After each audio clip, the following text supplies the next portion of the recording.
Hello, I'm Amy Herring, the 2022 President-elect of the International Society for Bayesian Analysis, ISBA, and I'm delighted to join you with Alicia Karikiri, Distinguished Professor and President's Chair in Statistics at Iowa State University. Sharing all of Alicia's accomplishments will take all the time allotted for our interview, so I'll just highlight that she's a very distinguished researcher who is director of the Center for Statistics and Applications and Forensic Evidence at Iowa State. She's been elected to the U.S. National Academy of Sciences, Engineering, and Medicine, and to fellowship in the American Statistical Association, the Institute of Mathematical Statistics, and ISBA. Most recently, ISBA honored her with the Zellner Medal for her exceptional and distinguished service to the Society. Welcome, Alicia. Thank you, Amy. It's so nice to be here and help celebrate the International Day of Women in Statistics. Very honored. So much. So I want to get straight to the beginnings of ISBA, and ISBA was incorporated in late 1992 with an all-male board of directors, but women quickly moved into leadership positions in the society. I believe you joined the board as its first female member in 1995 and played a major role on world meeting program committees, and then in close succession we saw the presidencies of Susie Bayari and yourself. Can you tell us about the early days of the society and what it was like to play a major leadership role at that time? Well, you're right. This is 1992, believe it or not, 30 years ago. And I know one feels old. It was Arnold Zellner's initiative to gather all the Bayesians into this association. And Arnold was so enthusiastic, but at the time, one could not blame him. There weren't that very many females or many women in statistics, and in particular, not very many women in Bayesian statistics at the time.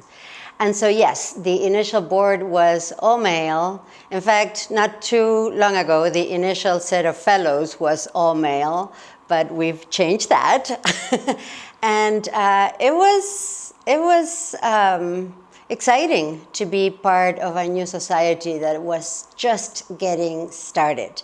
And I think that from the very beginning, one of the things to say about ISBA is that it really was a big tent association where people from all over the world found a home, and women found a home. And it very quickly became a very diverse association in spite of its beginnings. Thank you so much. And one of those women who was very instrumental in the early days of the society was Susie Bayari, who's no longer with us. And we honor her memory each ISBA meeting with a Susie Bayari lecture delivered by a junior researcher at the World Meeting. Can you share a little bit about Susie and what she meant to ISBA, women in ISBA, and to you personally? Susie was fabulous. She was a really wonderful statistician, so accomplished. She did such good work.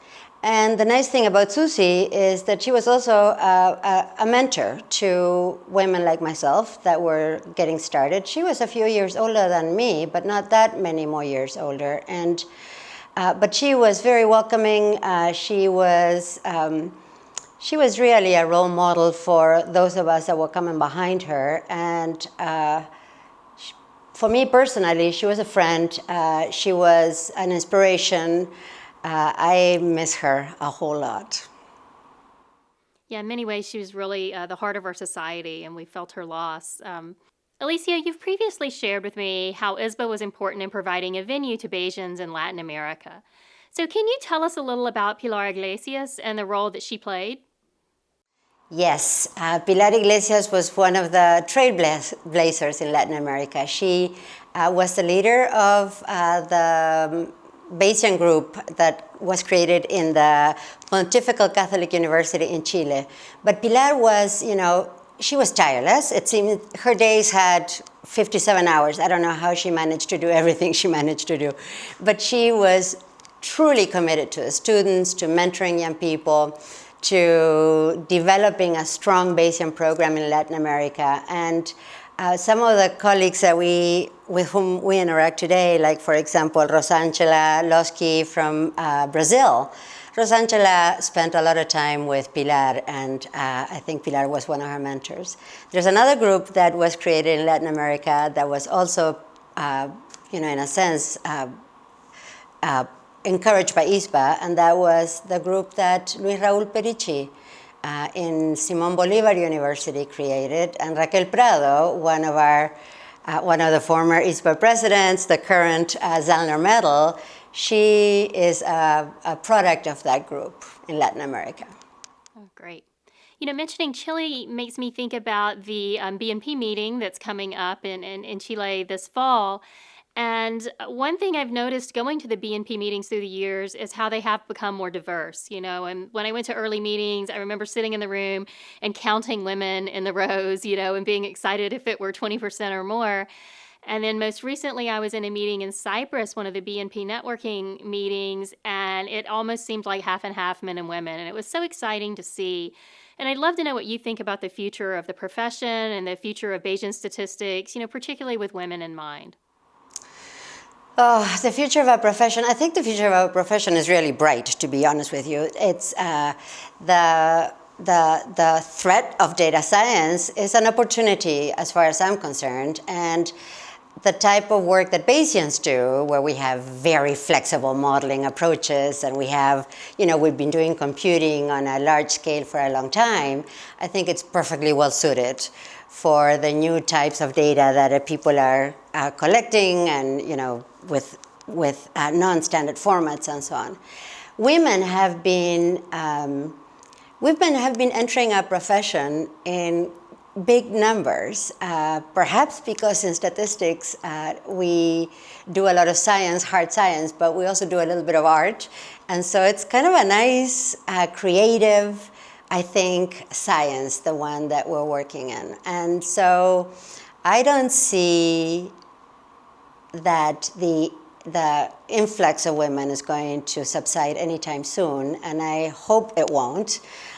There's so many excellent women these days working in our profession and being fabulous role models that I hope they will continue to inspire the young women. Well, thank you so much. You've certainly been an inspiration to me, and I look forward to seeing you again sometime soon. Is there anything else you'd like to tell people who may be watching and celebrating women in statistics? Well, I think we need to realize how quickly this has happened, right? So we're talking 30 years ago when there were hardly any women in our profession, a few important ones, but a few. And this has changed so much, and it is so encouraging. So my message to women is to continue inspiring young women, to make sure that we continue opening doors. Those of us that should try to exert whatever influence we have to make sure that young women continue to be welcome and interested in our profession. Great. Well, thank you so much. It's been a pleasure. Same here.